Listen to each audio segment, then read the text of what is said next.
ça ne sera pas un discours, on va dire, de format habituel. C'est simplement qu'on démarre ce soir, comme on vous l'a mis sur le petit flyer que vous avez reçu. C'est vraiment le coup d'envoi de l'aménagement du centre-bourg. Et à ce titre-là, nous voulions vous inviter pour avant la démolition, avant vraiment le premier coup de démolition. Et je voulais d'abord, en tout premier lieu, vous remercier d'avoir répondu présent à notre invitation. Je voudrais en profiter pour remercier Damien Michalet, c'est le vice-président au département et notre conseiller départemental. De toute façon, dès qu'on fait quelque chose, Damien est toujours là. Donc merci beaucoup Damien d'être là. Merci à tous mes élus qui portent ce projet avec moi. Et puis, j'ai la chance en plus ce soir d'avoir mon prédécesseur, Jean-Claude, qui est là, et puis d'avoir encore un prédécesseur, donc Jean-Claude Blanc, et d'avoir encore un prédécesseur, Aimé Vidal. Donc 3 maires. Tout ça pour vous dire que, voilà, on a, effectivement, quand on est maire, quand on est élu, ils ne contesteront pas, on a une chance à un moment, c'est de pouvoir écrire la vie du village, la réécrire, la redessiner, toujours dans l'intérêt général et toujours dans le but de vous apporter du mieux, du service et autre chose. Aujourd'hui, nous, ce projet de réaménagement de centre-bourg qui se veut plus qu'ambitieux, puisqu'il va quand même concerner une grosse partie de la place, il démarre effectivement par une démolition.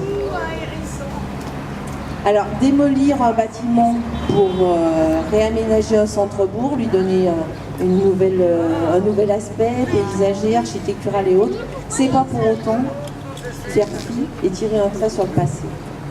C'est-à-dire que ce que je voulais au travers de ce temps fort, c'est aussi se dire qu'avant nous, avant moi, parce que je suis la petite dernière de la liste des maires, il y a des gens qui ont été là, qui ont réfléchi, qui ont délibéré, qui ont travaillé les projets et qui ont mis, en 1954, qui ont délibéré à la création de ce projet-là.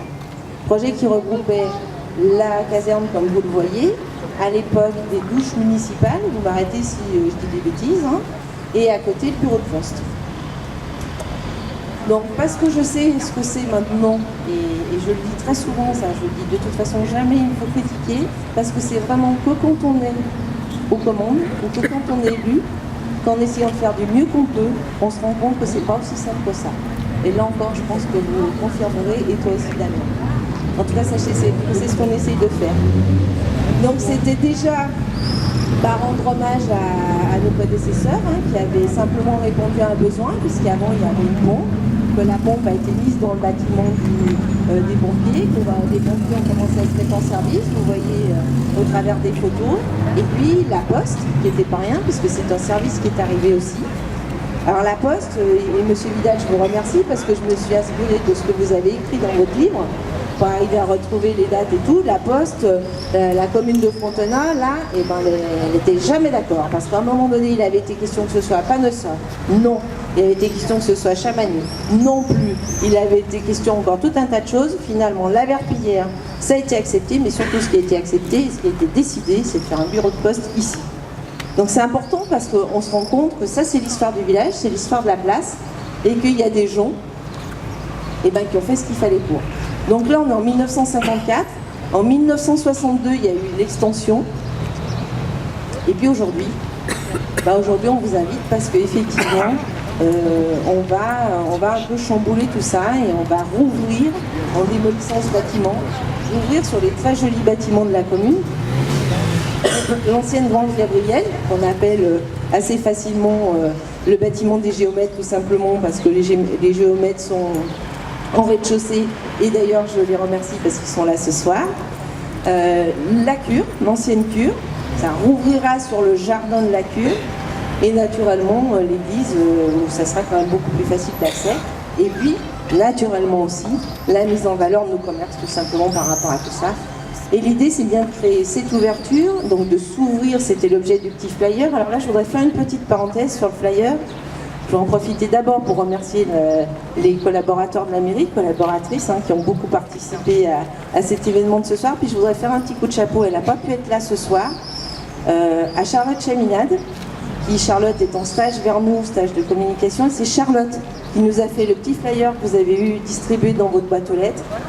Et voilà, je voulais vraiment la remercier parce qu'elle nous fait plein de choses sympas. Et puis je fais un petit coucou et un petit salut aussi à Thierry Henry, donc photographe à Frontenat et qui a pour mission de nous suivre sur tous les événements. Voilà, donc l'idée c'était plus de partager ce moment-là avec vous parce que, encore une fois, je sais que ça touche des gens, ça touche les anciens pompiers parce qu'il y a une vraie histoire, il y a eu un vécu là-dedans. Ça touche la postière, le postier, des gens qui ont des familles donc, qui ont habité au-dessus de la poste. Donc voilà, on voulait surtout partager ce moment-là avec vous, vous dire qu'on a tenu compte de tout ça, mais que pour autant, les équipes avec qui on travaille, donc Trace pour toute l'équipe qui nous accompagne dans cette réflexion-là, on est sûr que c'est ce qu'il fallait faire et on ne voulait pas, en tout cas, moi je l'avais dit du début et tous les élus ont été d'accord avec moi, on ne voulait pas donner le premier, enfin vraiment commencer à démolir cette caserne, ce bâtiment qui a une vraie histoire depuis plus de 60 ans, sans le partager avec vous. Voilà, donc encore une fois, je vous remercie, mais vraiment d'avoir répondu à cette petite invitation qui se veut plutôt un moment convivial, un petit moment d'histoire et un moment convivial. Et puis je vais vous inviter à d'abord regarder un peu les photos et puis à prendre le petit verre de l'amitié. Encore une fois, merci à tous. Là, Annick a été maladroite parce qu'elle m'a demandé si je voulais parler. On ne me demande jamais ça à moi. Surtout, et non, ça va être très court. D'abord, Annick, merci de ton invitation. Alors je viens un peu en tant que vice-président du département, mais surtout en tant que voisin, et quand même aussi parce que j'ai pas mal joué sur la place. Et en arrivant, je discutais avec ma tante qui me faisait visiter le village au travers des photos. Et ta tante me disait, il y a quelques dizaines d'années, juste là, il y avait la balance. Et après, la balance, elle a changé, elle est allée là-bas. Et puis après, on a construit la caserne. Et en fait, on s'aperçoit qu'un village, c'est quelque chose qui vit, c'est quelque chose qui bouge en fonction des besoins, en fonction des politiques, dans le bon sens du terme. Et tu le disais, et très justement tout à l'heure, et j'en profite pour saluer les anciens maires, les anciens collègues, toujours collègues d'ailleurs. Quand on est élu et qu'on doit prendre des dispositions, et donc des positions, quand il s'agit d'écrouler, c'est jamais bien facile. Mais ce qu'il faut comprendre, et tu nous l'as très bien dit, c'est que ça s'inscrit dans une logique, ça s'inscrit dans un état d'esprit. Et l'idée aussi, parfois, elle est de ne pas insulter l'avenir en prenant des décisions. Et c'est ce que tu fais, puisque pour m'avoir présenté ton projet au global et me l'avoir expliqué, tout ça, ça s'inscrit dans un intérêt, et tu l'as dit, ça s'appelle l'intérêt commun. Et justement, tout à l'heure, au tout début de ton discours, Annick, tu as parlé de la Poste. Et tu as dit qu'il y a beaucoup de questions qui se posaient à l'époque, en 1960, ou 62, ou 54. 1954. Chamagneux, Panossa, La Verpillière, Frontenat, mais Satelas-et-Mons n'étaient pas en compétition. Non, déjà à l'époque, on était amis avec Frontenas. Déjà à l'époque. Bon, en tout cas, je suis ravi d'être là, de participer à cette dépose de la première pierre, mais tout ça pour construire un bel avenir aux amis de Frontenat. Alors, comme tu l'as dit tout à l'heure, ma foi, je crois que ça se fête. Ça se fête. Bravo à vous.